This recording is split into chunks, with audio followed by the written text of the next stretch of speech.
আমরা যে এখন এক্সারসাইজটা করবো এর নাম হচ্ছে পাইপ পুশ আপ। এটা শোল্ডারের জন্য এক্সারসাইজ। শোল্ডার খুব কম সময়ের মধ্যে কী করে করা যায় আর স্ট্রেংথ বিল্ড আপ করা যায়। তখন ব্যাপার পজিশনটা আগে দেখবেন কীভাবে হচ্ছে।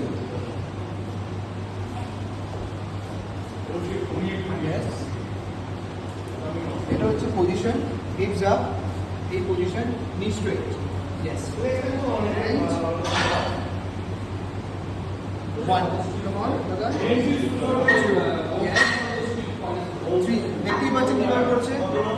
4, 5, 6. Come on, brother. 7. It's up. 8,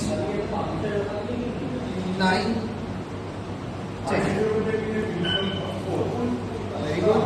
কিছু না, 10টা করে 3 সেট যদি করতে পারেন অটোমেটিকলি শোল্ডার ব্রড হবে।